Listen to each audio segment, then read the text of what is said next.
Hello and welcome to race academy official. सत श्री अकाल साਰਿਆਂ ਨੂੰ नमस्ते दा मेरा नाम है फनकार ਤੇ रेस अकैडमी ऑफिशियल ਤੇ ਤੁਹਾਡਾ ਸਵਾਗਤ ਹੈ। ਸੋ ਅੱਜ ਆਪਾਂ ਜਿਹੜਾ ਕਰਨ ਜਾ ਰਹੇ ਹਾਂ ਸਟਾਰਟ ਭਾਈ ਉਹ ਨਾਇਬ ਤਹਿਸੀਲਦਾਰ ਵਾਸਤੇ ਜਾਂ ਫਿਰ ਸੀਨੀਅਰ ਅਸਿਸਟੈਂਟ ਕਹਿ ਲਓ, ਯਾਨੀ ਕਿ ਤੁਹਾਡਾ ਜਿਹੜਾ ਪੀਪੀਐਸਸੀ ਦਾ ਐਗਜ਼ਾਮ ਆ ਉਹਦੇ ਵਾਸਤੇ ਆਪਾਂ ਕਰੰਟ ਅਫੇਅਰ ਕਰਨ ਜਾ ਰਹੇ ਹਾਂ। ਐਂਡ ਇਹ ਡੇ ਹੈਗਾ ਆਪਣਾ ਪਹਿਲਾ, ਇਹ YouTube ਤੇ ਕਲਾਸਿਸ ਰਹਿਣਗੀਆਂ। ਐਂਡ ਇਹਦੇ ਵਿੱਚ ਜਿਹੜੇ ਆਪਾਂ ਕਰੰਟ ਅਫੇਅਰ ਕਰਾਂਗੇ ਉਹ ਪੀਪੀਐਸਸੀ ਬੇਸਡ ਹੀ ਕਰਾਂਗੇ, यानी स्टेटमेंट वाले क्वेश्चन होंगे, स्टेटमेंट बेस्ड हो गए।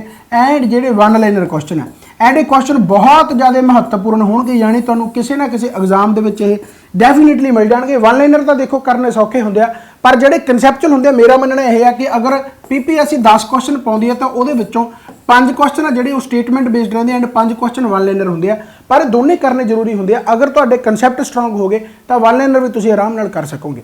आप इत्थे दोनों का कंबीनेशन बना के रखना। एंड ਜਿਹੜੇ नवे स्टूडेंट है उन्होंने मैं पहले ही हिदायत दे देना कि भाई क्लास दे विच थोड़ा जिहा पेशेंस रखियो, यानी आए ना होवे क्योंकि आदत नहीं ना पढ़न की स्टेटमेंट बेस्ड। सो जिन्होंने आदत नहीं, थोड़ा जिहा पेशेंस रखना पैना। कोशिश मैं पूरी करूँगा कि पूरे देसी तरीके नाल पढ़ावां, उवें तुहानूं ना लगे कि पता नहीं इन्ना ज़्यादा हैवी क्यों हो गया, पर फिर भी जेकर पढ़ लोगे तो वधिया रहोगे। एंड आपां करदे हां स्टार्ट।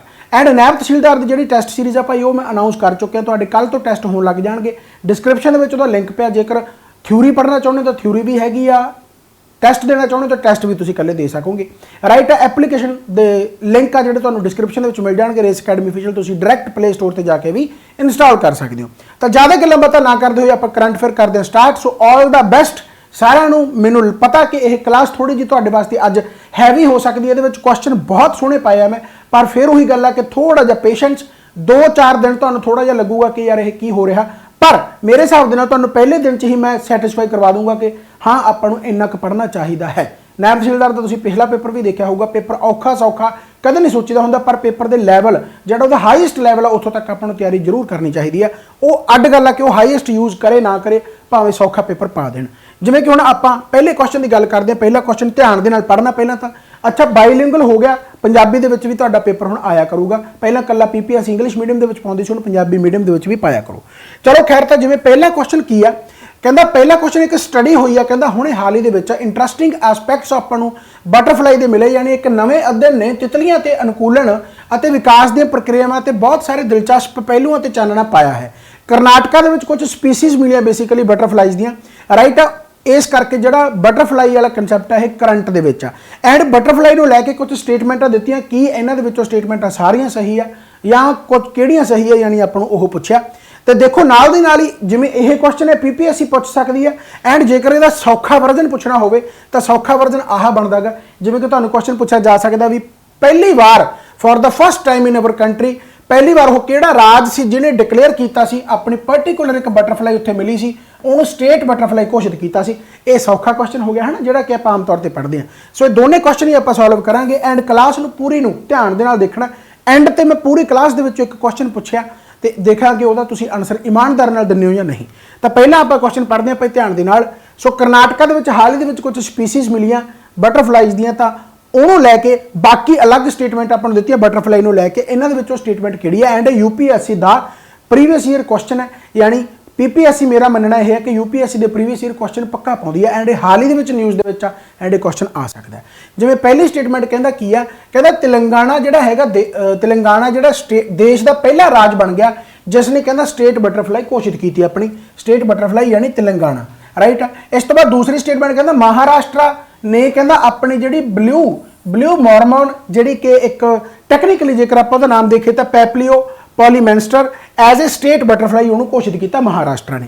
एंड तीसरी स्टेटमेंट की है, कहता जी ब्लू मॉर्मोन बटरफ्लाई जी मिली है या मिलती है वो कहता श्रीलंका के या वैसटर्न घाट ऑफ महाराष्ट्र हो गया एंड साउथ इंडिया के आपको देखने को ज़्यादा मिलती है।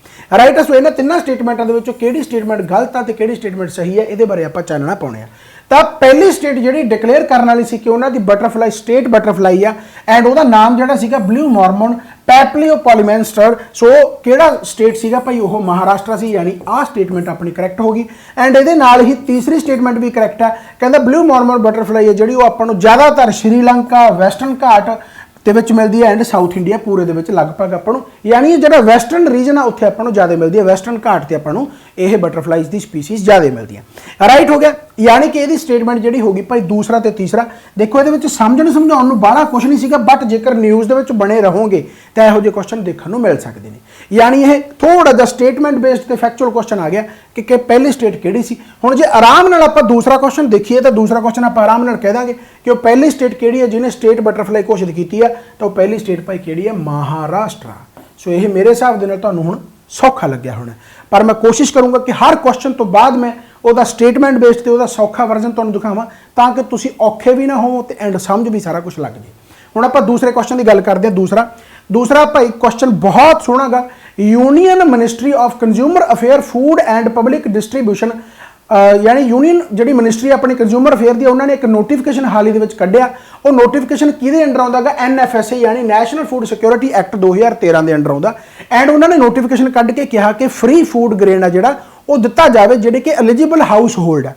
ਹੁਣ ਉਹਨਾਂ ਦੀ ਐਲੀਜੀਬਿਲਟੀ ਕੀ ਆ, ਉਹ ਕੌਣ ਹੈ ਜਿਨ੍ਹਾਂ ਨੂੰ ਫ੍ਰੀ ਫੂਡ ਦੇਣ ਦੀ ਗੱਲ ਕਰ ਰਹੀ ਹੈ ਨੈਸ਼ਨਲ ਫੂਡ ਸਿਕਿਉਰਿਟੀ ਐਕਟ 2013 ਦੇ ਤਹਿਤ।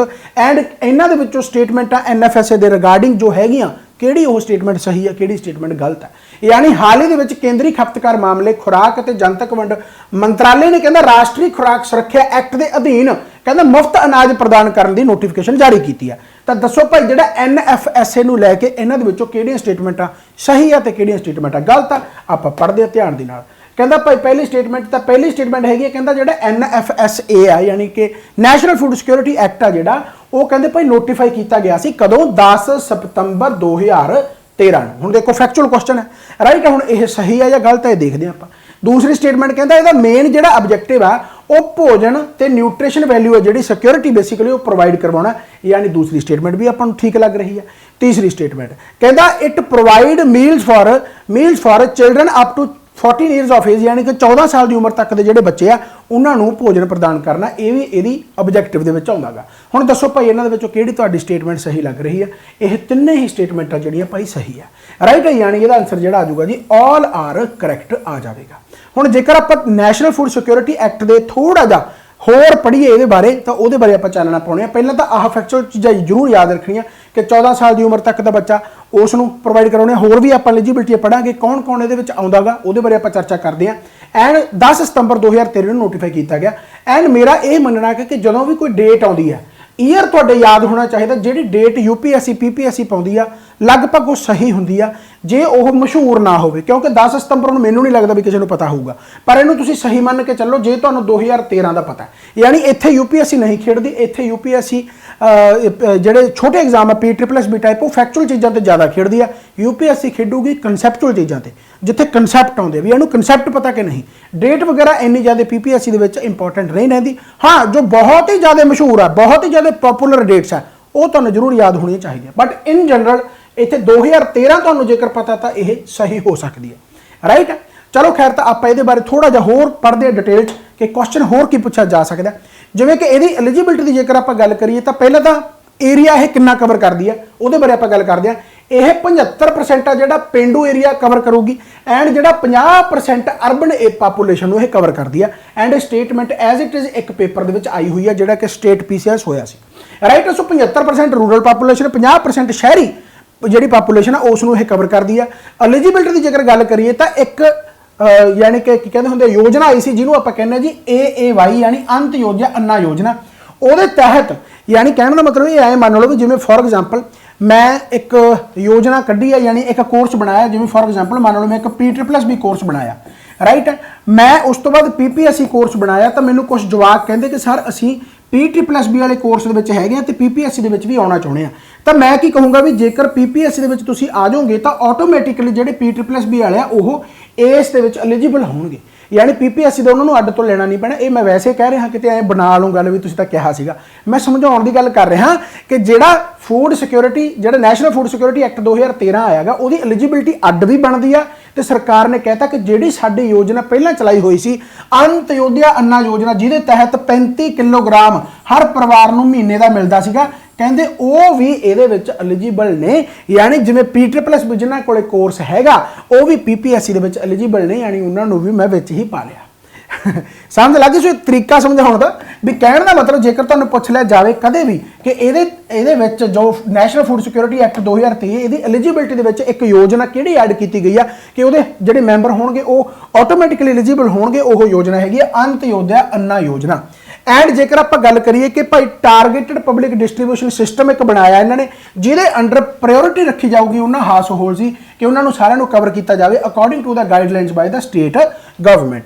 एंड हाउस होल्ड किहड़े होणगे जिहड़े कि अंत्योदय अन्ना योजना के अंडर आउंदे हैं उन्होंने हाउस होल्ड कहा गया। राइट हो गया। हुण जेकर आप गलबात गहां वाले दी करिए थोड़ा जिहा होर प्रोविजन की गल करिए तो भाई किन्हां नूं की मिलूगा।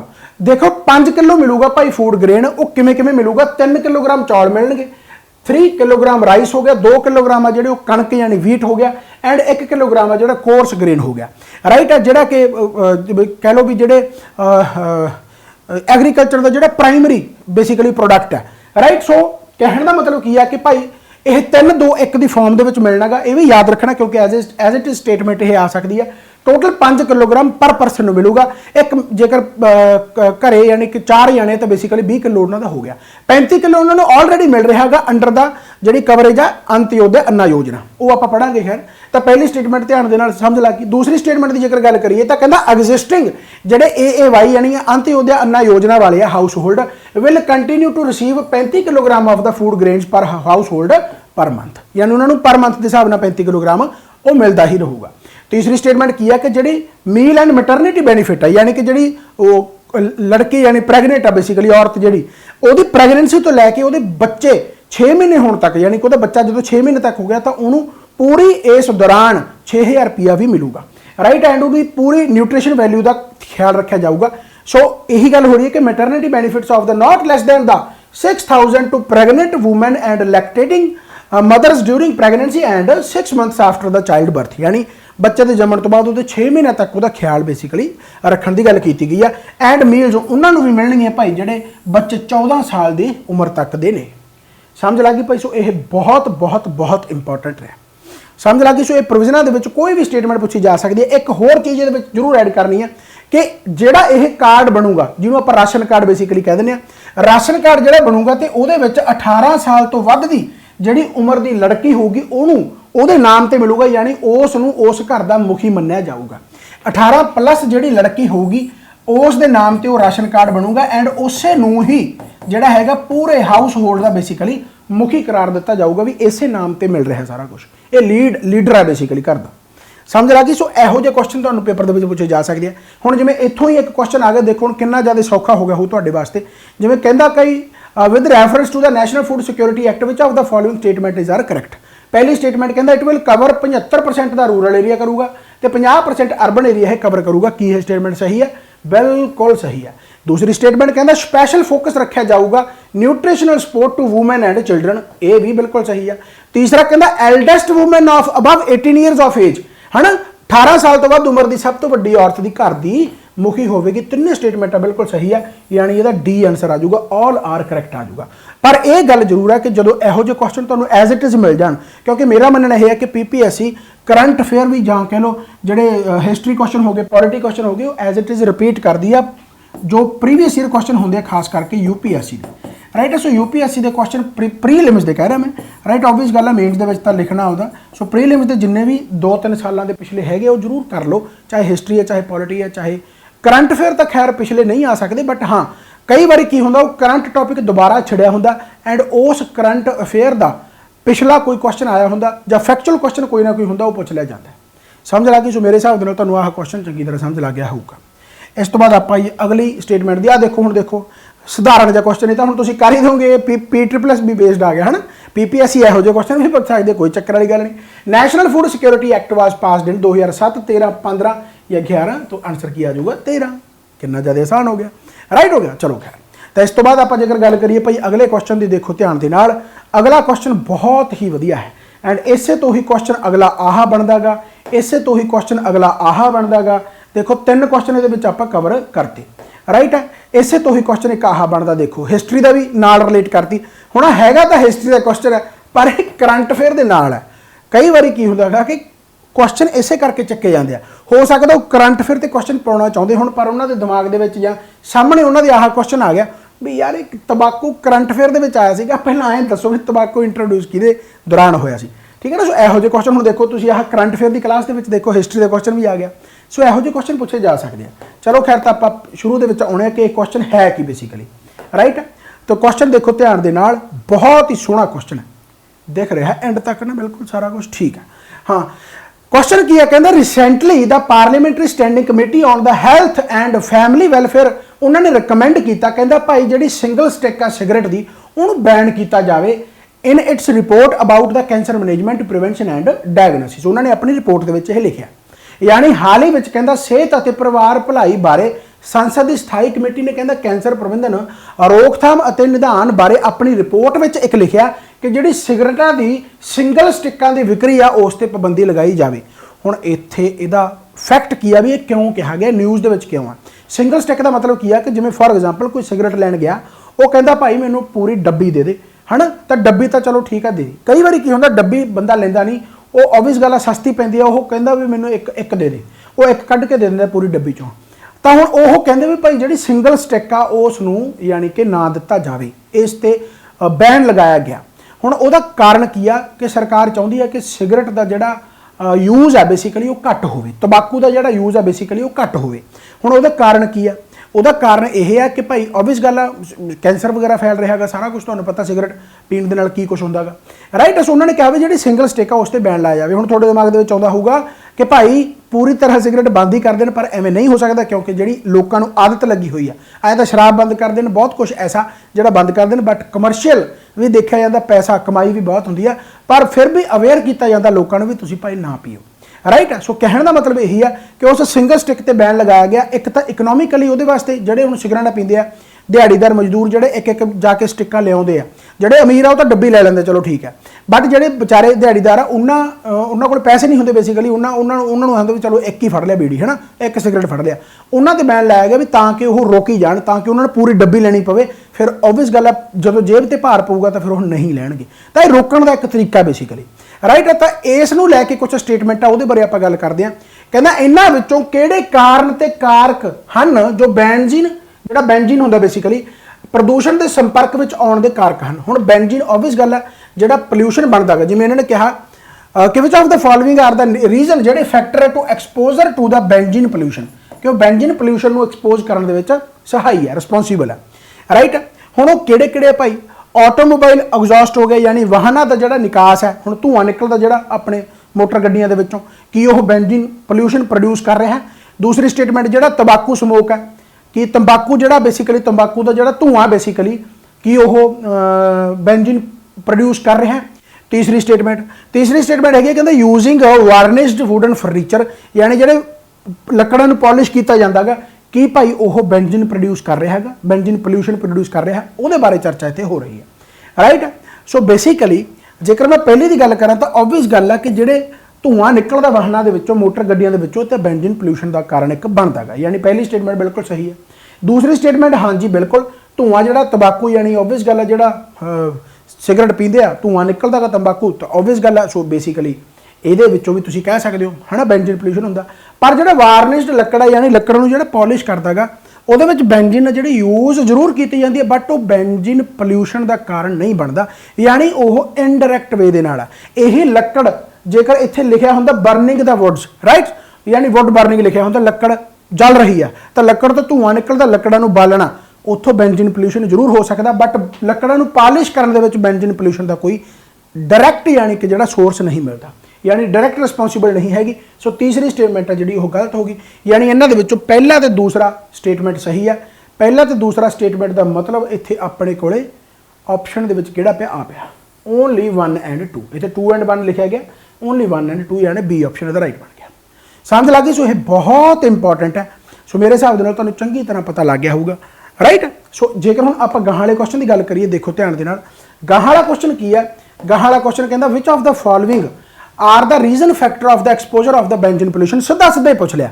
उत्थे तो अपन न्यूज़ दसी गई है भी हाल ही दे भाई एक रिपोर्ट कढ़ी है ना तो कहते भी सिंगल स्टिक आ जी उन्होंने बैन किया जाए राइट हो गया। ये तो चलो रिपोर्ट होगी। एक सीधा सीधा क्वेश्चन पूछ लिया गया जोड़ा कि यूपीएससी का प्रीवियस ईयर क्वेश्चन है। देखो हुण करंट अफेयर के हिसाब नाल आऊगा ये वैसे पूछा गया क्वेश्चन ये यूपीएससी का प्रीवियस ईयर क्वेश्चन है हो सकता आ जाए पेपर के राइट। सो देखो भाई किहड़े-किहड़े फैक्टर है, तो कहना ऑटोमोबाइल एग्जॉस्ट हैगा ही आ, आप कहने मोटर गड्डी चलदी धुआं निकलदा हैगा, तंबाकू समोक हैगा, बिल्कुल हैगा, ये भी प्रोड्यूस करदा। आ गया तुहाडा वुड बर्निंग, राइट, लकड़ां दा धुआं ये भी करदागा। यूजिंग फार्निश्ड वुडन फर्नीचर ये नहीं हो सकता, राइट, पॉलिश करना। Using products made by the polyurethane ये भी नहीं हो सकता, राइट, यानी ये प्रोडक्ट यूज कर रहे हैं।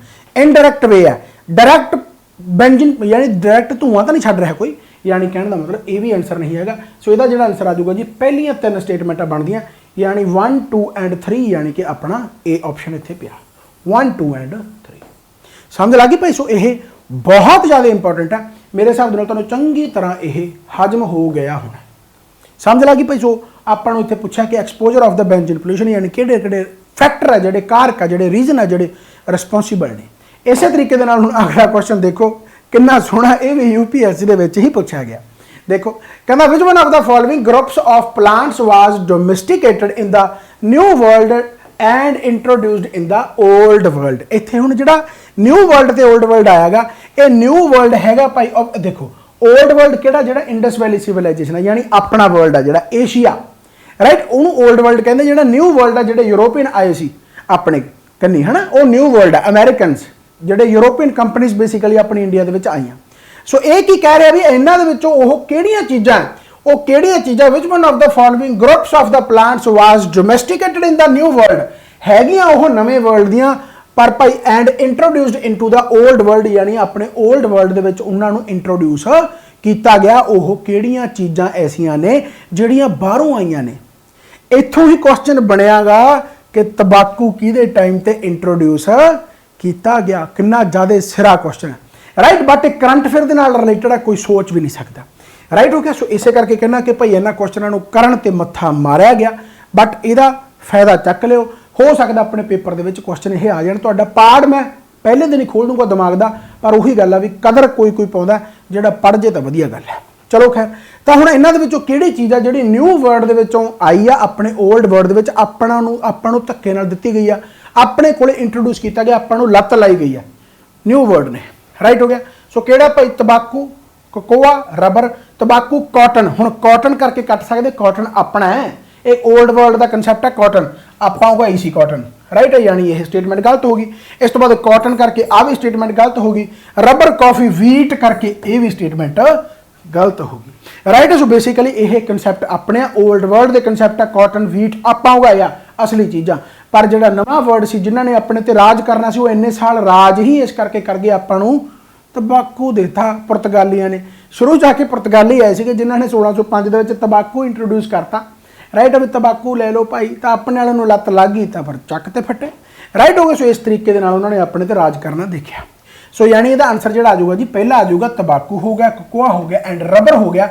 ये न्यू वर्ल्ड ने इंट्रोड्यूस किया गया भाई, न्यू वर्ल्ड ने इंट्रोड्यूस किया अपने ओल्ड वर्ल्ड के, यानी आपां नूं दिता। न्यू वर्ल्ड का मतलब यूरोपीयन कंट्रीज, समझ लगी।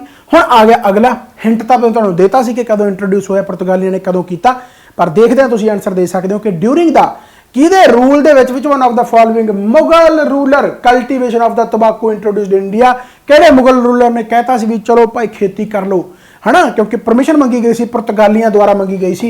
एंड पोर्चुगीज नूं पहला तो भाई जहांगीर ने मना करता सी, जहांगीर कहंदा हम तो नहीं अलाउ करेंगे, पर पुर्तगालियां ने अकबर तो अलाउ करवा लिया। यानी अकबर दे टाइम ते तंबाकू आ जिहड़ा भाई इंट्रोड्यूस होया सी। समझ में बात आई। सो ये तुहाडा इक्को क्वेश्चन ते देखो, इक्को करंट अफेयर ते आपां 4 क्वेश्चन कर ले, कितना ज़्यादा वधिया, समझ लगी। सो भाई इसदा आंसर जिहड़ा आ जाऊगा जी अकबर आ जाऊगा। हुण आपां आउणे अगले क्वेश्चन ते। अगला क्वेश्चन बड़ा डेंजरस, इहनूं देख के तो अद्धियां नूं दंदलां पै जांदी भी आ की आ गया। चलो खैर, तो आपां करांगे, कोई बड़ी वड्डी गल नहीं हैगी राजिओ। हुण देखो क्वेश्चन की है, ध्यान दे नाल।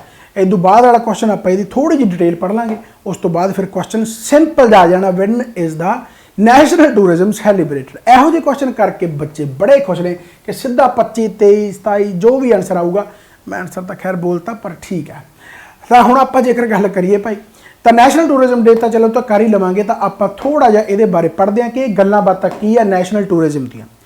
तो देखो भाई, पार्लीमेंटरी कमेटी ने कहता ਕਨਕਲੂਡ ਕੱਢਿਆ, ਇੱਕ ਰਿਜ਼ਲਟ ਕੱਢਿਆ, ਇੱਕ ਕਹਿੰਦੇ ਭਾਈ ਜਿਹੜੀ conclude that drafting A national tourism policy, ਜੀ ਜਿੰਨੀਆਂ ਵੀ ਯਾਨੀ ਟੂਰਿਜ਼ਮ ਨੂੰ ਲੈ ਕੇ ਜਿਹੜੀ ਪਾਲਿਸੀ ਆ ਕਹਿੰਦੇ ਭਾਈ ਉਹ ਜ਼ਿਆਦਾ ਕੋਈ ਕੰਮ ਨਹੀਂ ਕਰ ਰਹੀਆਂ, ਉਹਦੇ ਨਾਲ ਜਿਹੜਾ ਟੂਰਿਜ਼ਮ ਆ ਉਹਦੀ ਡਿਵੈਲਪਮੈਂਟ ਆ ਜਿਹੜੀ ਬੇਸਿਕਲੀ ਤਰੱਕੀ ਆ ਜਿਹੜੀ ਟੂਰਿਜ਼ਮ ਦੇ ਵਿੱਚ ਉਹ ਨਹੀਂ ਹੋ ਰਹੀ।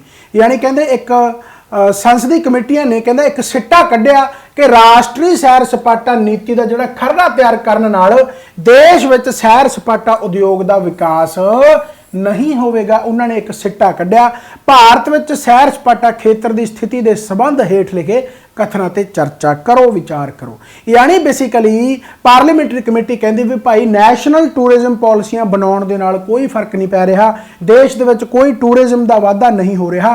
तो इन्होंने एक सुझाव दिता गा, सुझाव ये दिता गा कि भाई जिमें GST कौंसल बनाई आ, सभा बनाई आ, एक प्रॉपर तरीके का डिपार्टमेंट ही बनाता, उवें ही एक नैशनल टूरिज्म कौंसल भी होनी चाहिए ताकि वह पूरे तरीके नाल टूरिज्म ते जो गतिविधियां उस ते ध्यान दे सके ताकि डिवेलपमेंट प्रॉपर तरीके नाल हो सके।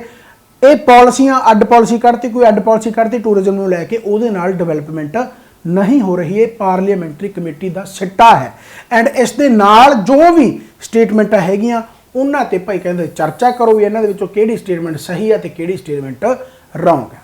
कहंदा भाई विश्व यात्रा ते सैर सपाटा परिषद के अनुसार 2021 विच कहंदे जी GDP का कुल योगदान के मामले विच भारत का 6वां स्थान है। यानी कहने का मतलब कहना इंडिया 6वें स्थान पर है world travel and tourism council in terms of the travel and tourism दे विच। यानी जो टूरिज्म का बेसिकली कहते GDP दे विच हिस्सा गा 2021 दे विच ओहदा इंडिया दे विच यानी जिहड़ा हैगा रैंक 6वां गा उस डिपार्टमेंट का। जेकर आपां गल करिए कि भाई India is currently ranked 10th in the world economic forums travel and tourism department index 2021, यानी विश्व आर्थिक फोरम के यात्रा और सैर सपाटा विकास सूचकांक 2021 दे विच भारत का 10वां स्थान है।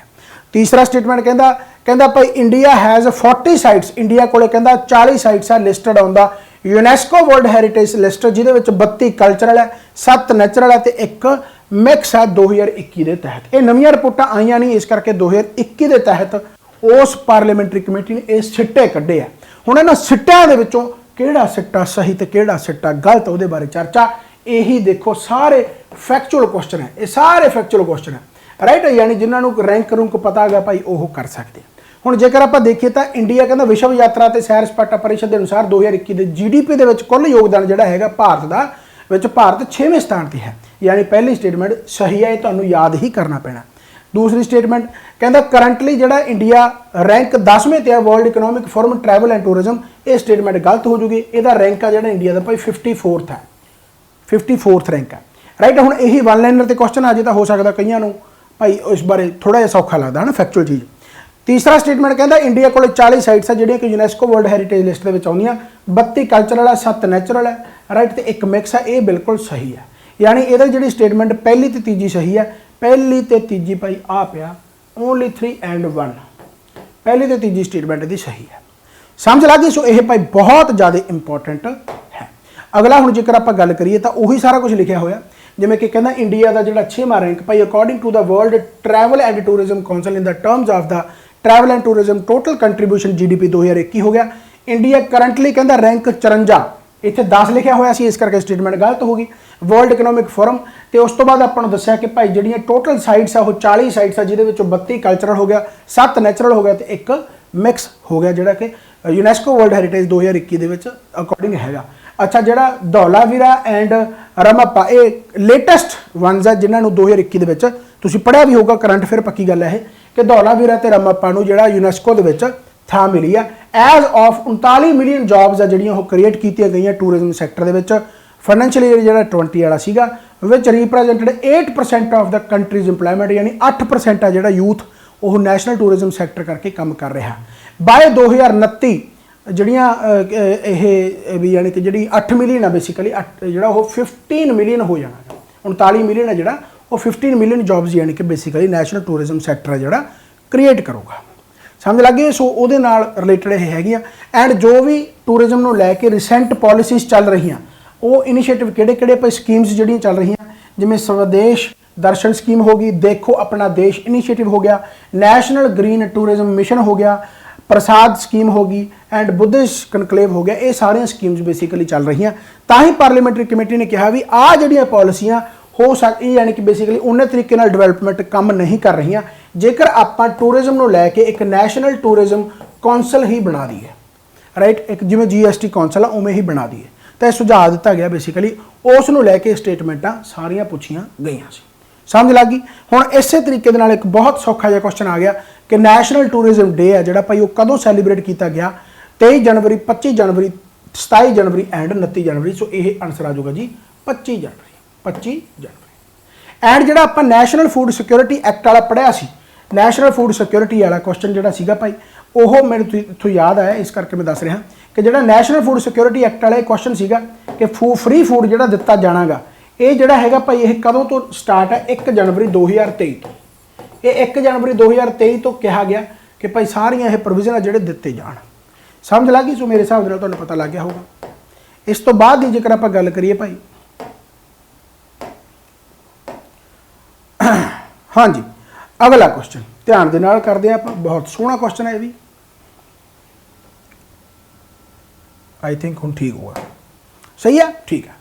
कहना भाई according to research paper pharmaceutical pollution, बहुत सोहना क्वेश्चन है, बहुत ही ज़्यादा इंपॉर्टेंट क्वेश्चन है। कहना एक खोज पत्र के अनुसार फार्मास्यूटिकल प्रदूषण है कहना उन्होंने अणगौलिया जा रहा है, पूरी तरह उसनों अणगौलिया जा रहा है, पर जरूरी मुद्दा है कहना जिस लिए फार्मास्यूटिकल सेहत संभाल ते वातावरण के खेतरों तो तालमेल वाली कार्रवाई की बेसिकली लोड़ है। यानी जो फार्मास्यूटिकल जोड़े दवाइयां बेसिकली है ना उन्होंने यूज जोड़ा हो रहा बेसिकली या पोल्यूशन कह लो बेसिकली तो मिसयूज हो रहा कह लो है ना। जो फार्मास्यूटिकल जो पोल्यूशन है ना कहना वो एक बहुत अणगौलिया जिहदे कोई ध्यान नहीं दिंदा एंड बहुत ही ज़्यादा इंपॉर्टेंट मुद्दा गा, उसनों लैके कुछ स्टेटमेंट्स है वो बारे गलबात करो। कहना which of the following are the reasons, वो किहड़े आ जिहड़ा कि अकरेंस हुंदा गा काहदा multi drug resistance in the microbial pathogens in India. यानी इन्हां विचों किहड़े कारण भारत विच सूखम जीवाणुआं विच मल्टी ड्रग प्रतिरोधता दे वापरण दा कारण बनदे आ। हुण आह बेसिकली AMR की हुंदा गा जिन्हों आपां बेसिकली मल्टी यानी कि ड्रग रेजिस्टेंस इन माइक्रोबियल पैथोजनस कहते हैं। AMR भी आप पढ़ांगे एंटीबायोटिक। सो बेसिकली असल दे विच यह क्वेश्चन मैं जेकर देसी तरीके नाल समझावां, जिवें तुसीं ऐ मन्नो भी मेरा सिर दुख रहा तो मैं की करूँगा, मैं दवाई ले लूँगा, माड़ा जिहा दुखिया मैं नाल दी नाल चक ली डोलो तो दवाई ले ली, ठीक है। हुण मेरा बहुत सिर दुख रहा तो मैं डोलो फिर ले ली, मेरा फिर सिर दुख रहा मैं फिर डोलो ले ली। यानी कहने का मतलब की है कि जदों माड़ा जिहा भी सिर दर्द होया तो मैं नाल दी नाल डोलो ले ली। जां कह लो भी जिहड़ी माड़ी जी तकलीफ हुंदी है, माड़ी जी सट वजदी नाल दी नाल बंदा डॉक्टर कोले, डॉक्टर एंटीबायोटिक दे दिंदा, चलो भी ठीक हो गया, राइट। सो बेसिकली वो कहते भी इहनूं कहंदे फार्मास्यूटिकल पोल्यूशन के निक्के निक्के चीज़ों से आपां जेकर दवाइयां लै रहे हैं एंड इनकरैक्ट तरीके दे नाल लै रहे हैं, मिसयूज करके लै रहे हैं, इनकरैक्ट डोजेज कह सकते हो, तो ਉਹਦੇ ਨਾਲ ऑबवियस गल है कि अपने अंदर जिहड़ी वायरस की जिवें फॉर एग्जाम्पल मान लो आप ऑपरेशन थिएटर के गए किसी भी थां ते कह लो, राइट, हॉस्पिटल के बेसिकली गए, कोई वायरस है जिहड़ा कि अपने शरीर में मान लो लगदा गा, तो जेकर फॉर एग्जाम्पल कई बार कोई पैथोजन बन जाता, यानी कहने का मतलब वो इन्ना ज़्यादा इम्यून हो जाता ऑलरेडी क्योंकि वो हॉस्पिटल के वायरस स्ट्रोंग हो जाता इन्ना ज़्यादा कि जेकर वो किसी भी लग जाता तो एंड उस तो बाद किसी भी दवाई का बेसिकली असर नहीं होता। जिवें मैं निक्के निक्के चीज़ों से अगर सिर दर्द तो दवाई लै ली फिर लै ली तो एक टाइम पर वो दवाई का असर मेरे शरीर पर खत्म हो जाऊगा, यानी कि मैं हाई डोज पर आ जाना, एक तरीके का जिवें आपां नशा कह दिंदे आ। तो मिसयूज आ जिहड़ा फार्मास्यूटिकल पोल्यूशन उसनूं वधाउंदा एंड बहुत ज़्यादा जरूरी है। तो यही कह रहा है कि भाई जिहड़ा multi drug resistance in microbial pathogens विच हो रहा है, यानी इन्हां विचों किहड़ा कारण है जिहड़ा भारत विच सूखम जीवाणुआं दे मल्टी ड्रग प्रतिरोधता दे वापरण दे हन। यानी कि वायरस इन्ना ज़्यादा स्ट्रोंग क्यों हो रहा है, उहदे की कारण है, की गलबात है कि मल्टी ड्रग यानी कि उहदे ते कोई भी दवाई है जिहड़ी असर मल्टी ड्रग कंपनी भी नहीं करता। तो उन्होंने रीजन वगैरह पूछे अपन की गलबात है, जिमें कि कहते कुछ लोगों की आनुवंशिक पूर्व प्रवृत्ति होंगी है, यानी कि जैनेटिक होंगे, genetic predisposition of the some people, यानी जिमें फॉर एग्जाम्पल पेरेंट्स को कोई जैनेटिक कोई बीमारी है पेरेंट्स को उन्होंने जीन के बच्चा जो पैदा होया तो वह बीमारी उन्होंने भी आ गई, तो हो सकता उस बच्चे पर कोई दवाई असर ना करे। बट एवें यह यानी कि गलत है, एवें नहीं होंदा। जीन के जी बच्चे के बीमारी होंगी है वो क्योर होने वाली होंगी है जेकर उसनों सही ਤਰੀਕੇ ਦੇ ਨਾਲ ਇਲਾਜ ਉਹਦਾ ਕੀਤਾ ਜਾਵੇ। ਜੀਨ ਦੇ ਅਕੋਰਡਿੰਗ ਕੋਈ ਹੋ ਸਕਦਾ ਕੋਈ ਐਸੀ ਬਿਮਾਰੀ ਉਹਦੇ ਵਿੱਚ ਆ ਗਈ ਹੋਵੇ ਬੱਚੇ ਦੇ ਵਿੱਚ, ਬਟ ਉਹ ਕਿਉਰੇਬਲ ਆ, ਯਾਨੀ ਕਿ ਉਹ ਪ੍ਰੋਪਰ ਤਰੀਕੇ ਦੇ ਨਾਲ ਉਸ ਨੂੰ ਤਰੀਕੇ ਦੇ ਨਾਲ ਠੀਕ ਕੀਤਾ ਜਾ ਸਕਦਾ। ਯਾਨੀ ਆਈ ਨਹੀਂ ਹੈਗਾ ਵੀ ਉਸ ਤੇ, ਕਿਉਂਕਿ ਉਹ ਤਾਂ ਨਵਾਂ ਜਵਾਕ ਹੈ, ਬੇਸਿਕਲੀ ਨਿਊ ਬੋਰਨ ਬੇਬੀ ਆ, ਯਾਨੀ ਉਸ ਤੇ ਕੋਈ ਚੱਕਰ ਵਾਲੀ ਗੱਲ ਨਹੀਂ ਹੈਗੀ, ਉਸ ਨੂੰ ਸਹੀ ਤਰੀਕੇ ਦੇ ਨਾਲ ਕਿਉਰ ਕੀਤਾ ਜਾ ਸਕਦਾ। ਯਾਨੀ ਜੈਨੇਟਿਕ ਪ੍ਰੀਡਿਸਪੋਜੀਸ਼ਨ ਦੀ ਕੋਈ ਇੱਥੇ ਯਾਨੀ ਰੀਜ਼ਨ ਨਹੀਂ ਬਣਦਾ। ਤੀਸਰਾ ਹੈਗਾ, ਦੂਸਰਾ ਜਿਹੜਾ ਹੈਗਾ ਕਹਿੰਦਾ taking incorrect doses of the antibiotics to cure disease. ਆ ਬਿਲਕੁਲ ਸਹੀ ਹੈ ਕਿ ਹਾਂਜੀ ਬਿਲਕੁਲ ਸਹੀ ਹੈ ਕਿ ਕਈ ਵਾਰੀ ਆਪਾਂ ਕੀ ਕਰਦੇ ਹਾਂ, ਇਨਕਰੈਕਟ ਡੋਜ਼ਿਸ ਲੈਂਦੇ ਆ of antibiotic to cure disease. ਕਿਸੇ ਵੀ ਬਿਮਾਰੀ ਨੂੰ ਠੀਕ ਕਰਨ ਵਾਸਤੇ ਆਪਾਂ ਇਨਕਰੈਕਟ ਡੋਜ਼ਿਸ ਲੈ ਲੈਂਦੇ ਆ।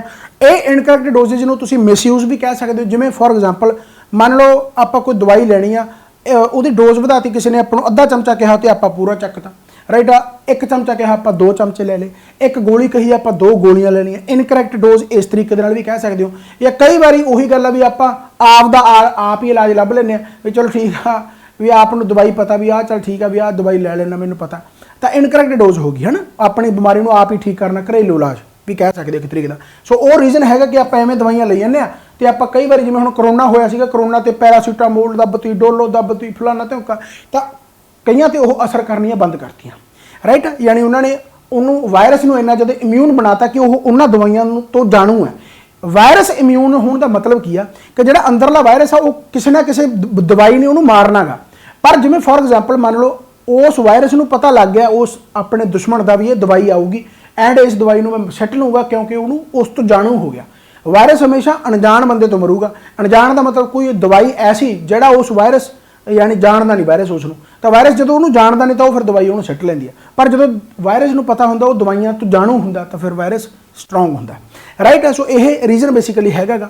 ਇਸ ਤੋਂ ਬਾਅਦ ਆ ਗਿਆ ਯੂਜ਼ਿੰਗ ਐਂਟੀਬਾਇਓਟਿਕਸ ਇਨ ਲਾਈਵ ਸਟਾਕ ਫਾਰਮਿੰਗ, ਯਾਨੀ ਪਸ਼ੂਆਂ ਦੀ ਖੇਤੀ ਵਿੱਚ ਐਂਟੀਬਾਇਓਟਿਕ ਦਵਾਈਆਂ ਦੀ ਵਰਤੋਂ ਆਬਵੀਅਸ ਗੱਲ ਹੈ।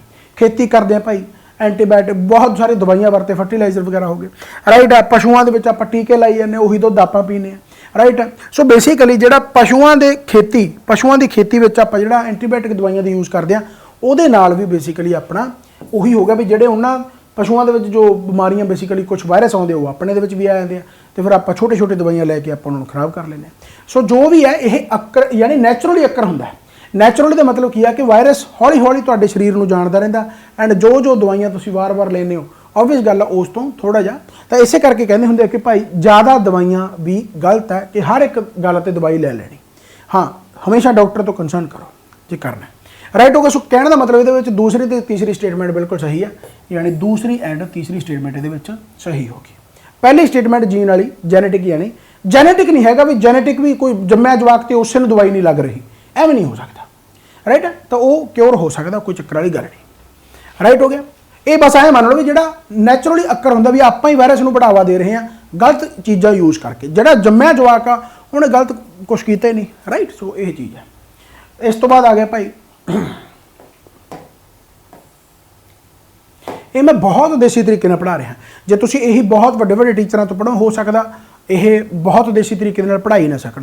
ਕਾਰਨ ਕੀ ਹੈ ਕਿ ਮੈਨੂੰ ਪਤਾ ਕਿ ਆਪਾਂ PSSB ਵਾਲੇ ਜਵਾਕ ਜ਼ਿਆਦੇ ਆ, ਤਾਂ PSSB ਵਾਲਿਆਂ ਨੂੰ PPSC ਦਾ ਪੜ੍ਹਾਉਣਾ ਆਪਣੇ ਆਪ ਦੇ ਵਿੱਚ ਬੜਾ ਵੱਡਾ ਟਾਸਕ ਹੈ। ਚਲੋ ਖੈਰ, ਤਾਂ ਕੰਸੀਡਰ ਦਾ ਫੋਲੋਇੰਗ ਸਟੇਟਮੈਂਟਸ। ਜਿਵੇਂ ਹੁਣ ਪਹਿਲਾ ਦੇਖੋ ਉਹੀ ਕੁਐਸਚਨ ਫੇਰ ਹੈ, ਥੋੜਾ ਜਿਹਾ ਤਰੀਕਾ ਪੁੱਛਣ ਦਾ ਅਲੱਗ ਹੋ ਗਿਆ। ਕਹਿੰਦਾ ਭਾਈ antibiotic resistance is one of the biggest threats to global health, food security and development today. ਬਿਲਕੁਲ ਸਹੀ ਹੈ ਕਿ ਐਂਟੀਬਾਇਓਟਿਕ ਰੈਜ਼ਿਸਟੈਂਸ ਆਪਣਾ ਸਭ ਤੋਂ ਵੱਡਾ ਹੁਣ ਕਾਰਨ ਬਣ ਚੁੱਕਿਆ, ਯਾਨੀ ਇੱਕ ਥ੍ਰੈਟ ਆਪਣੇ ਗਲੋਬਲ ਹੈਲਥ ਵਾਸਤੇ, ਫੂਡ ਸਿਕਿਉਰਿਟੀ ਵਾਸਤੇ ਐਂਡ ਡਿਵੈਲਪਮੈਂਟ ਵਾਸਤੇ। ਬਿਲਕੁਲ ਸਹੀ ਹੈ, ਸਹੀ ਹੈ। ਦੂਸਰੀ ਸਟੇਟਮੈਂਟ ਕਹਿੰਦਾ ਐਂਟੀਬਾਇਓਟਿਕ ਰੈਜ਼ਿਸਟੈਂਸ ਅਕਰਸ ਨੈਚੁਰਲੀ। ਮੈਂ ਤੁਹਾਨੂੰ ਦੱਸਿਆ ਕਿ ਨੈਚੁਰਲੀ ਹੈ, ਆਪਣੇ ਆਪ ਤੁਹਾਨੂੰ ਉਹ ਜਾਣਦਾ ਰਹੂ ਤੁਹਾਨੂੰ, ਤੇ ਉਸੇ ਤਰੀਕੇ ਦੇ ਨਾਲ ਉਹ ਕਰਦਾ ਰਹਿੰਦਾ, ਯਾਨੀ ਬਿਲਕੁਲ ਸਹੀ ਹੈ। ਤੀਸਰਾ, the misuse of the antibiotics in humans and animals is making antibiotic less effective. ਬਿਲਕੁਲ ਸਹੀ ਹੈ ਕਿ ਆਪਾਂ ਜਿਹੜਾ ਮਿਸਯੂਜ਼ ਕਰਦੇ ਐਂਟੀਬਾਇਓਟਿਕਸ ਦਾ ਹਿਊਮਨਸ ਦੇ ਵਿੱਚ ਹੋ ਗਿਆ, ਐਨੀਮਲਸ ਦੇ ਵਿੱਚ ਹੋ ਗਿਆ, ਉਹ ਐਂਟੀਬਾਇਓਟਿਕ ਨੂੰ ਲੈਸ ਇਫੈਕਟਿਵ ਬਣਾ ਦਿੰਦਾ। ਯਾਨੀ ਇਹਦਾ ਜਿਹੜਾ ਆਨਸਰ ਆ ਜਾਊਗਾ ਜੀ, ਸਾਰੇ ਆ ਜਾਣਗੇ ਓਨਲੀ 1, 2 ਐਂਡ 3। ਓਹੋ, ਨਨ ਆਫ ਅਬਵ। 1, 2 ਐਂਡ 3 ਇਹਦੇ ਵਿੱਚ ਹੈ ਹੀ ਨਹੀਂ। ਚਲੋ ਕੋਈ ਨਾ, ਠੀਕ ਹੈ। ਸੋ ਤਿੰਨੇ यानी नन ऑफ दीज आ गया, यानी सारे ही ये करैक्ट ने। समझ में बात आई। सो बहुत ज़्यादा ये वधिया क्वेश्चन है, समझ लगी भाई। सो इनू याद रखना। अगला आप जेकर क्वेश्चन की गल करिए, बहुत इंपॉर्टेंट क्वेश्चन भाई। हो सकता तुहानू सारा कुछ ठीक समझ लग रहा, सिर वगैरह है तुहाडा नहीं दुखन लग्या होना, ठीक है। तो सिर जो दुखन लग भी गया तो दवाई नहीं लेनी लैक्चर भावें बंद कर दो, कोई चक्कर वाली गल नहीं। इस तो बाद आप क्वेश्चन की जेकर गल करिए तो भाई कहना आसाम राज मंत्री मंडल ने हाल ही में 4 ਜ਼ਿਲ੍ਹਿਆਂ ਨੂੰ ਉਹਨਾਂ ਦੇ ਸੰਵਿਧਾਨਕ ਜ਼ਿਲ੍ਹਿਆਂ ਨਾਲ ਮਿਲਾਉਣ ਦੀ ਮਨਜ਼ੂਰੀ ਦਿੱਤੀ ਹੈ। ਹੁਣ ਇਹ ਕਨਸਟੀਟਿਊਐਂਸੀ ਦੀ ਗੱਲ ਹੁੰਦੀ ਹੈ ਵੀ ਜਿਹੜੇ merger of the 4 district with the constituent districts, ਜਿਵੇਂ ਐ ਮੰਨ ਲਓ, ਇਹਨੂੰ ਮੈਂ ਸਿੰਪਲ ਤਰੀਕੇ ਨਾਲ ਸਮਝਾਉਣਾ। ਜਿਵੇਂ ਫॉर ਐਗਜ਼ਾਮਪਲ ਆਪਣਾ ਸੰਗਰੂਰ ਜ਼ਿਲ੍ਹਾ ਤਾਂ ਪਹਿਲਾਂ ਕੀ ਹੁੰਦਾ ਸੀ, ਬਰਨਾਲਾ ਜ਼ਿਲ੍ਹਾ ਹੁੰਦਾ ਨਹੀਂ ਸੀ, ਪਹਿਲਾਂ ਪੂਰੇ ਦਾ ਪੂਰਾ ਸੰਗਰੂਰ ਜ਼ਿਲ੍ਹਾ ਸੀ ਤੇ ਸੰਗਰੂਰ ਹੀ ਕਨਸਟੀਟਿਊਐਂਸੀ ਸੀ। ਜਿਵੇਂ ਭਗਵੰਤ ਮਾਨ ਦੀ ਕਨਸਟੀਟਿਊਐਂਸੀ ਸੰਗਰੂਰ ਕਹਿ ਲਓ MP ਦੇ ਤੌਰ ਤੇ, ਪਰ ਜੇ ਸਟੇਟ ਦੇ ਤੌਰ ਤੇ ਆਉਂਗੇ, MLA ਦੇ ਤੌਰ ਤੇ ਆਉਂਗੇ ਤਾਂ ਬਰਨਾਲਾ ਅੱਡ ਬਣ ਗਿਆ ਤੇ ਜਿਹੜਾ ਸੰਗਰੂਰ ਅੱਡ ਹੋ ਗਿਆ।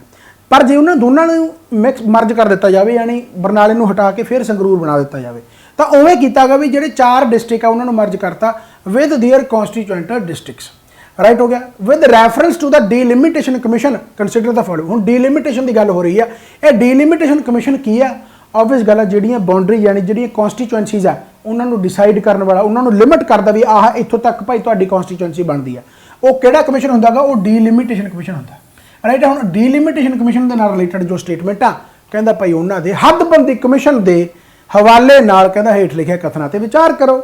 कितना ज़्यादा सौखा क्वेश्चन है। इस तो बाद नाल दी नाल इस बेस ते क्वेश्चन आऊगा कहता डीलिमिटेशन, अच्छा चलो तो सौखा गा। इस तो बाद आह आर्टिकल्स वगैरह आ गए एंड आह क्वेश्चन सिंपल आ गया कि delimitation commission act was enacted इन 1951, 50, 52 ਜਾਂ 55। ਹੁਣ ਹੋ ਸਕਦਾ ਤੁਹਾਨੂੰ ਇਹਦਾ ਆਨਸਰ ਪਤਾ ਹੋਵੇ, ਬਟ ਜਲਦੀ ਆਪਾਂ ਪਹਿਲਾਂ ਉੱਥੇ ਆਉਣੇ ਆ ਕਿ ਡੀਲਿਮਿਟੇਸ਼ਨ ਕਮਿਸ਼ਨ ਦੇ ਨਾਲ ਜੋ ਸਟੇਟਮੈਂਟ ਆ ਉਹਨਾਂ ਬਾਰੇ ਚਰਚਾਵਾਂ ਕਰੋ ਭਾਈ। ਠੀਕ ਹੋ ਗਿਆ। ਹੁਣ ਆਪਾਂ ਜੇਕਰ ਪੜ੍ਹੀਏ ਤਾਂ ਦੇਖੋ ਕਹਿੰਦਾ the orders of the delimitation commission can not be challenged in a court law, यानी ਕਹਿੰਦਾ ਹੱਦਬੰਦੀ ਕਮਿਸ਼ਨ ਦੇ ਹੁਕਮਾਂ ਨੂੰ ਅਦਾਲਤ ਵਿੱਚ ਚੁਣੌਤੀ ਨਹੀਂ ਦਿੱਤੀ ਜਾ ਸਕਦੀ। ਕੀ ਇਹ ਸਹੀ ਹੈ ਜਾਂ ਗਲਤ ਹੈ? चलो दूसरी स्टेटमेंट कहता when the orders of the delimitation commission are laid before the Lok Sabha और स्टेट लैजिस्लेटिव असैंबली, कहता भाई वो कुछ नहीं कर सकते, they can not affect any modification in the orders. यानी जदों कहता हदबंदी कमीशन दे हुक्म लोक सभा ते राज विधान सभा के सामने रखे जाते हैं तो लोक सभा राज सभा उसनूं यानी मॉडिफाई नहीं कर सकते, चेंज नहीं कर सकते, वो आदेशों में कोई सोध नहीं कर सकते। ये स्टेटमेंट सही है या नहीं? तो दसो भाई इन्होंने दोनों स्टेटमेंट कि सही लगती है। ईमानदारी आंसर कमेंट बॉक्स के दस के जाओ, नहीं तो मैं एंड वाला क्वेश्चन पूछूंगा तो चलो तुम आंसर दस दो। फिलहाल इतने भाई दोनों स्टेटमेंट करैक्ट है, यानी डीलिमिटेशन कमीशन ने जोड़ा कुछ करता उस ते तुसी कोर्ट के चैलेंज नहीं कर सकते एंड जोड़ा भी डीलिमिटेशन ने लोक सभा या विधान सभा के सामने जो रिपोर्टां रखतियां उसनूं भी सोधिया नहीं जा सकता, यानी डीलिमिटेशन कमीशन पावर दे विच आ, राइट। यानी इहदा जिहड़ा आंसर आ जाऊगा जी 1 एंड 2 आंसर आ जाऊगा, यानी दोनों स्टेटमेंट बिल्कुल बिल्कुल बिल्कुल सही ने। समझ लगी? सो बहुत ही ज़्यादा इंपॉर्टेंट क्वेश्चन हो गया।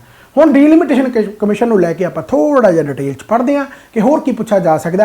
तो डीलिमिटेशन कमीशन है जिहड़ा भाई वो प्रेजिडेंट द्वारा अपॉइंट किया जाता एंड वर्क्स कोलैबोरेशन होंदी है किन्ना किन्ना दी इलैक्शन कमीशन ऑफ इंडिया के नाल किहड़े मैंबर होंदे उन्हां दी गलबात हो रही है।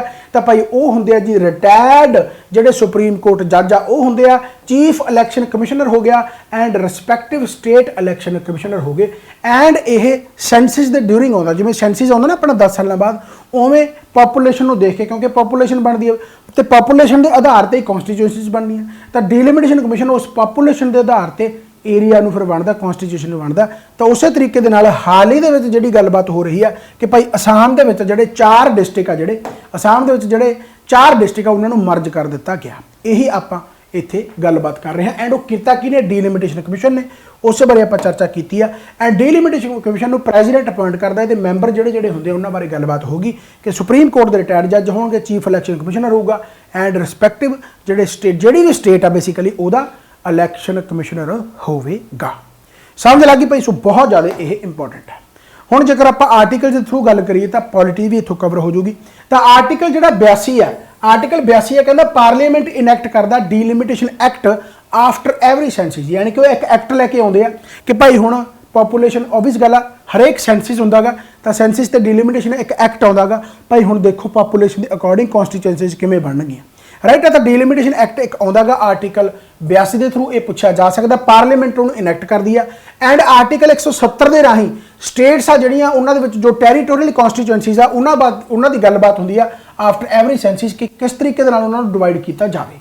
Article 170 once the act is in force, जदों ਐਕਟ ਫੋਰਸ ਦੇ ਵਿੱਚ ਆ ਜਾਂਦਾ, ਯਾਨੀ ਇੰਪਲੀਮੈਂਟ ਹੋ ਜਾਂਦਾ ਇੱਕ ਤਰੀਕੇ ਦੇ ਨਾਲ, ਤਾਂ ਯੂਨੀਅਨ ਗਵਰਨਮੈਂਟ ਫਿਰ ਡੀਲਿਮਿਟੇਸ਼ਨ ਕਮਿਸ਼ਨ ਇੱਕ ਸੈਟਅਪ ਕਰ ਦਿੰਦੀ ਆ। ਇਹ ਉਹੀ ਆਬਵੀਅਸ ਗੱਲ ਹੈ ਕਿ ਜਿਹੜਾ ਡੀਲਿਮਿਟੇਸ਼ਨ ਕਮਿਸ਼ਨ ਸੈਟਅਪ ਕੀਤਾ ਜਾਂਦਾ ਫਿਰ ਉਸ ਨੂੰ ਪ੍ਰੈਜ਼ੀਡੈਂਟ ਅਪਾਇੰਟ ਕਰਦਾ, ਚੀਫ ਇਲੈਕਸ਼ਨ ਕਮਿਸ਼ਨਰ ਆ ਗਿਆ, ਸੁਪਰੀਮ ਕੋਰਟ ਦਾ ਰਿਟਾਇਰਡ ਜੱਜ ਆ ਗਿਆ, ਐਂਡ ਜੋ ਸਟੇਟ ਜਿਹੜੇ ਤੁਹਾਡੇ ਚੀਫ ਇਲੈਕਸ਼ਨ ਕਮਿਸ਼ਨਰ ਆ ਸਟੇਟ ਦੇ, ਉਹ ਯਾਨੀ ਕਿ ਉਸ ਕੰਸਰਨਡ ਸਟੇਟ ਦੇ ਨਾਲ ਰਿਲੇਟਡ ਆ ਜਾਂਦੇ ਆ। ਐਂਡ ਪਹਿਲਾ ਜਿਹੜਾ ਡੀਲਿਮਿਟੇਸ਼ਨ ਐਕਸਰਸਾਈਜ਼ ਜਿਹੜੀ ਹੋਈ ਸੀ ਉਹ ਭਾਈ ਹੋਈ ਸੀ carried out by the president with the help of election commission. ਉਹ ਹੋਇਆ ਸੀ ਪਹਿਲਾ ਡੀਲਿਮਿਟੇਸ਼ਨ 1950-51 ਦੇ ਵਿੱਚ, ਰਾਈਟ ਹੋ ਗਿਆ। ਦ ਡੀਲਿਮਿਟੇਸ਼ਨ ਕਮਿਸ਼ਨ ਐਕਟ ਵਾਜ਼ ਇਨੈਕਟਡ ਇਨ 1952। ਤਾਂ ਜਿਹੜਾ ਡੀਲਿਮਿਟੇਸ਼ਨ ਕਮਿਸ਼ਨ ਐਕਟ ਯਾਨੀ ਇਨੈਕਟ ਹੋਇਆ ਸੀਗਾ, ਇੰਪਲੀਮੈਂਟ ਹੋਇਆ ਸੀ, ਉਹ ਪਹਿਲਾ 1952 ਦੇ ਵਿੱਚ ਹੋਇਆ ਸੀ। ਐਂਡ ਫੈਕਚੁਅਲ ਕੁਐਸਚਨ ਸਿੱਧਾ ਪੁੱਛਿਆ ਜਾ ਸਕਦਾ ਹੈ। ਸਮਝ ਲੱਗ ਗਈ? ਸੋ ਮੇਰੇ ਹਿਸਾਬ ਦੇ ਨਾਲ ਭਾਈ ਇਹ ਆਰਟੀਕਲ 82 ਜਿਹਦੇ ਵਿੱਚ ਪਾਰਲੀਮੈਂਟ ਇਨੈਕਟ ਕਰ ਰਹੀ ਹੈ ਡੀਲਿਮਿਟੇਸ਼ਨ ਐਕਟ ਹੋ ਗਿਆ। 170 ਦੇ ਵਿੱਚ ਸਟੇਟਸ ਯਾਨੀ ਗੈਟ ਡਿਵਾਈਡਡ ਇਨਟੂ ਟੈਰੀਟੋਰੀਅਲ ਕਨਸਟੀਚੁਐਂਸੀਜ਼ ਹੋ ਗਿਆ, ਰਾਈਟ। ਐਂਡ ਉਸ ਤੋਂ ਬਾਅਦ ਆਪਾਂ ਡੀਲਿਮਿਟੇਸ਼ਨ ਕਮਿਸ਼ਨ ਬਣਾ ਲਿਆ, ਸੈਟਅਪ ਹੋ ਗਿਆ ਬੇਸਿਕਲੀ। ਐਂਡ ਪਹਿਲਾ ਡੀਲਿਮਿਟੇਸ਼ਨ ਕਮਿਸ਼ਨ ਹੈ ਜਿਹੜਾ ਸੈਟਅਪ ਹੋਇਆ ਉਹ ਬਾय ਦ ਪ੍ਰੈਜ਼ੀਡੈਂਟ 1950-51 ਦੇ ਵਿੱਚ, ਤੇ ਐਕਟ ਆ ਜਿਹੜਾ ਬੇਸਿਕਲੀ ਇਨੈਕਟ ਹੋ ਗਿਆ 1952 ਦੇ ਵਿੱਚ। ਜੇਕਰ ਆਪਾਂ ਗੱਲਬਾਤ ਕਰੀਏ ਤਾਂ ਭਾਈ ਡੀਲਿਮਿਟੇਸ਼ਨ ਕਮਿਸ਼ਨ ਐਕਟ ਵਾਜ਼ ਇਨੈਕਟਡ ਹੁਣ ਕਦੋਂ ਹੋਇਆ? 1950, 51, 52, 53। ਸੋ ਇਹਦਾ ਆਨਸਰ ਜਿਹੜਾ ਆ ਜਾਊਗਾ ਜੀ 52 ਆਨਸਰ ਆ ਗਿਆ, ਰਾਈਟ। ਸੋ ਕਹਿਣ ਦਾ ਮਤਲਬ ਇਹ ਧਿਆਨ ਦੇ ਨਾਲ ਕਿ ਜੇਕਰ ਆਪਾਂ ਆਰਟੀਕਲ ਦੀ ਗੱਲ ਕਰੀਏ ਤਾਂ ਆਰਟੀਕਲ ਇੱਥੋਂ ਤੱਕ ਹੈ, ਰਾਈਟ। ਸੋ ਇਹ ਜ਼ਰੂਰ ਤੁਸੀਂ ਦੋਨੇ ਆਰਟੀਕਲ ਯਾਦ ਰੱਖਣੇ ਜਿਹੜੇ ਕਿ ਡੀਲਿਮਿਟੇਸ਼ਨ ਐਕਟ ਦੇ ਅਧੀਨ ਹੈ, ਠੀਕ ਹੋ ਗਿਆ।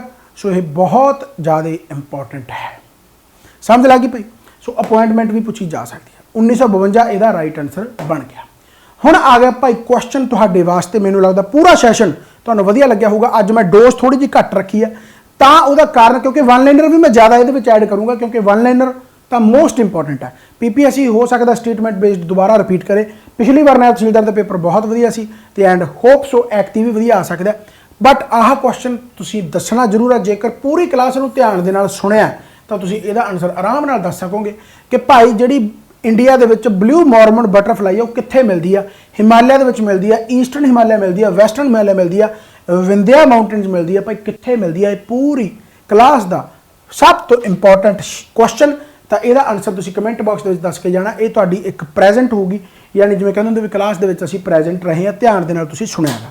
ਸੋ ਥੈਂਕ ਯੂ ਸੋ ਮਚ। ਤੇ ਬਾਕੀ ਗੱਲ ਉਹੀ ਕਿ ਐਪਲੀਕੇਸ਼ਨ ਕਰੋ ਇੰਸਟਾਲ, ਉੱਥੇ ਨਾਇਬ ਤਹਿਸੀਲਦਾਰ ਦੀ ਟੈਸਟ ਸੀਰੀਜ਼ ਵੀ ਚੱਲ ਰਹੀ ਹੈ, ਹੁਣ ਕੱਲ੍ਹ ਤੋਂ ਸਟਾਰਟ ਹੋ ਜਾਣੀ ਹੈ। ਪੰਜਾਬ ਪੁਲਿਸ ਦੀ ਵੀ ਹੈ, PSSB ਕਲਰਕ ਦਾ ਵੀ ਹੈ। ਜੇਕਰ ਤੁਸੀਂ ਉਹ ਟੈਸਟ ਦੇਣਾ ਚਾਹੁੰਦੇ ਹੋ ਤਾਂ ਜਾਂ ਕੋਰਸ ਦੇਖਣਾ ਚਾਹੁੰਦੇ ਤਾਂ ਐਪਲੀਕੇਸ਼ਨ ਕਰੋ ਇੰਸਟਾਲ। ਜਿਵੇਂ ਐਕਸਾਈਜ਼ ਇੰਸਪੈਕਟਰ ਦੇ ਵਿੱਚ ਸਾਰਾ ਕੁਝ ਆਪਣੇ ਪੜ੍ਹਿਆ ਪੜ੍ਹਾਇਆ ਚੋਂ ਆਇਆ। ਮੇਰਾ ਮਤਲਬ ਇਹ ਹੈ ਕਿ ਆਪਣੇ ਪੜ੍ਹੇ ਪੜ੍ਹਾਇਆ ਦਾ ਮਤਲਬ ਨਹੀਂ ਹੁੰਦਾ ਕੁਝ ਵੀ ਛੱਡੋ ਨਾ, ਤੁਸੀਂ ਮੈਕਸਿਮਮ ਪੜ੍ਹੋ, ਮੇਰੀ ਕਲਾਸ ਦੇ ਵਿੱਚੋਂ ਵੀ ਪੜ੍ਹੋ ਤੇ ਆਪਣੀ ਸੈਲਫ ਸਟੱਡੀ ਵੀ ਕਰੋ। ਜਿੰਨਾ ਸੈਲਫ ਸਟੱਡੀ ਕਰੋਗੇ ਉਨਾ ਜ਼ਿਆਦਾ ਵਧੀਆ ਗਾ। ਇਹ ਕਲਾਸ ਜਸਟ ਇੱਕ ਤਰੀਕਾ ਗਾ ਤੁਹਾਨੂੰ ਦੱਸਣ ਦਾ ਕਿ ਇਸ ਤਰੀਕੇ ਦੇ ਨਾਲ ਪੜ੍ਹੀਦਾ ਤੇ ਇਸ ਤਰੀਕੇ ਦੇ ਨਾਲ ਕਰੀਦਾ, ਪਰ ਜਿੰਨਾ ਤੁਸੀਂ ਆਪ ਕਰ ਸਕਦੇ ਹੋ ਉਨਾ ਤੁਹਾਨੂੰ ਕੋਈ ਨਹੀਂ ਕਰਾ ਸਕਦਾ।